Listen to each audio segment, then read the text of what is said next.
Hello viewers, আসসালামু আলাইকুম। আপনাদের মাঝে নতুন একটা ভিডিও নিয়ে উপস্থাপন করছি। আজকের ভিডিওর মূল বিষয় 60 ওয়াটের কম মানের ভালো মানের সোল্ডারিং, তার পর্যবেক্ষণ কিভাবে এই সোল্ডারটা তাপ হিট করে এবং সোল্ডারিংয়ের যে কার্যক্রমটা করে এটি 60 ওয়াটের কম মানের ভালো সোল্ডার। আপনারা দেখতে পাচ্ছেন এই সোল্ডারিং আয়রনে একটা অ্যাডজাস্টেবল ভলিউম আছে। এটি 200 থেকে 400 ডিগ্রি সেলসিয়াস পর্যন্ত তাপমাত্রা সে হিট করতে পারে। আপনি যদি কম মানের কোনো কিছু করতে চান আপনি হিটটা কমিয়ে কাজ করতে পারবেন। হ্যাঁ, এর ভিতরে থাকেটা কি আপনারা দেখতে থাকুন। যেহেতু আপনারা দেখতে পাচ্ছেন এটা 60 ওয়াটের সোল্ডারিং আয়রন, সেহেতু আপনারা দেখতে থাকুন এর ভিতরে থাকেটা কি। আমি এটা খুলে দেখাচ্ছি আসলে এর ভিতরে আছে কি।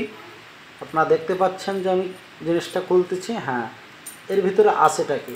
এখানে এটা হলো কয়েল, যেটি হলো তাপ উৎপাদন করে। এই কয়েল থেকে এই লিডের মাধ্যমে তাপটা ট্রান্সফার করে, অর্থাৎ এর আগা হিট হয়, হিটের কারণে আমাদের জয়েন্টটা দিতে পারি।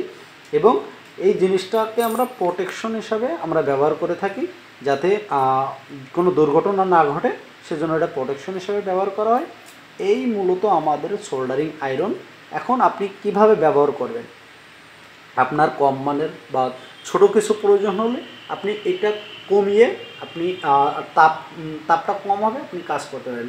এবং আপনি যদি বড় ধরনের কোনো কাজ করতে চান, অনেক তাপের প্রয়োজন, তখন আপনি অ্যাডজাস্টেবল এই ভলিউম দিয়ে আপনি কম বেশি করে আপনি বড় ধরনের বা উন্নত তাপমাত্রা বা বড় তাপমাত্রার কাজগুলো করতে পারবেন। আর এটা বাজারে খুব কম মূল্যে পাবেন এবং একটি ভালো মানের। আমি ব্যবহার করছি, আপনারা ব্যবহার করতে পারেন। Thank you so much. আসসালামু আলাইকুম।